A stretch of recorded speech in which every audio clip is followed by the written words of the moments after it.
Hi, this is Tim of the 1916 Company. Welcome and thanks for logging on. If you love this watch, email us, tmosso@the1916company.com. It is in the description below. Your purchase and pricing email question line for buying this or any of our watches. Reach out to tmosso@the1916company.com for pricing. Today, we discuss the Bethune DB27 Titan Hawk V1. This is the model made between 2012 and 2017. The Titan Hawk V1 is a very different watch from the V2, and I'm going to unpack a little bit of that, but fit comes first. This model is made of the company's blackened zirconium, so a very hard material with a super hard coating. And while it is not impervious to marks, it is particularly effective at resisting scratch through, which is why even in cases where a mark may be left, uncommonly, but when it happens, you can almost never see the base metal through the coating. And that is the idea: super resilient and long lasting. 43 millimeters in diameter, 12.4 millimeters thick, and then from lug tip to lug tip, when fully extended, these lugs have a span of 50.1 millimeters, but they are Bethune's patented floating lugs, and they can compress to as little as 47.2 millimeters from lug to lug, with a 26 millimeter spacing between the lugs. On my wrist, which is 16 centimeters circumference, the watch wears well and comfortably.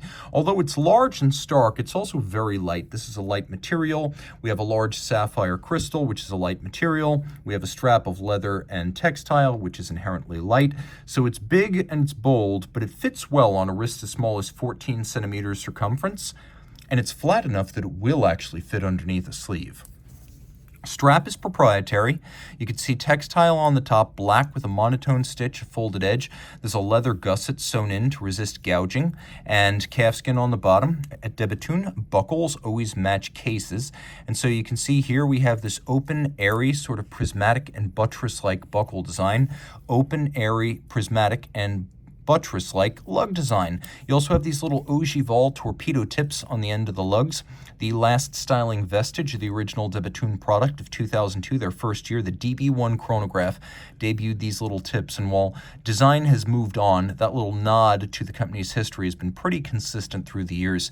You can see how the floating lugs work. They're anchored at the center of the case and spring-loaded.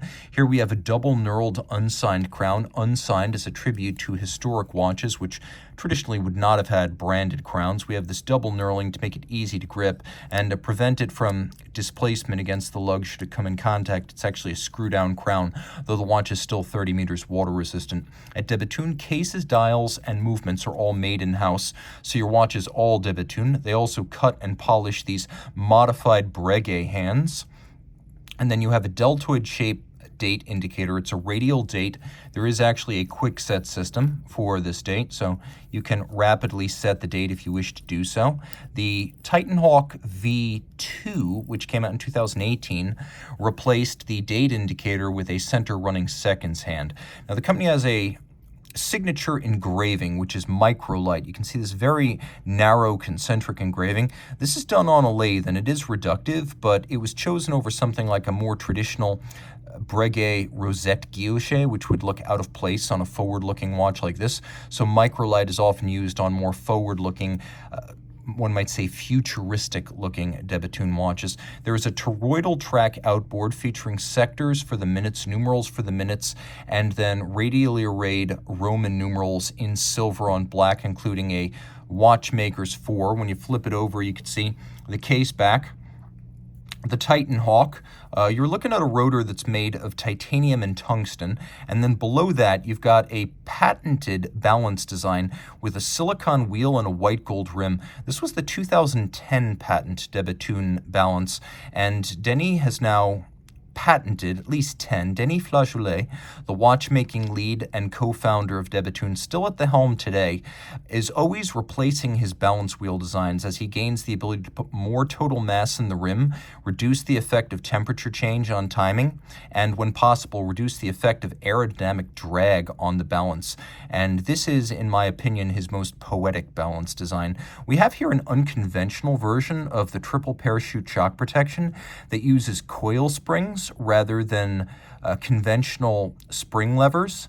And this is a much more compact version of triple parachute, but it is triple parachute all the same, a system that both reduces the possibility of damage under shock and improves the chronometric precision. It is patented. The balance is patented. The floating lugs are patented. This hairspring curve is patented. You can see the micro clamp where the two hand-shaped curves are actually clamped together to give the thin profile of a flat hairspring, but the concentric breathing qualities of an overcoil. And you can just barely see right there the company's proprietary silicon escape wheel design. 2 barrels, automatic winding, 6 days of power reserve. The V1 has 6 days. Remember, the V2 has 60 hours, which is why, as a rule, I prefer the V1. If you feel as I do, reach out to Team Mosso at the 1916company.com for purchase and pricing details.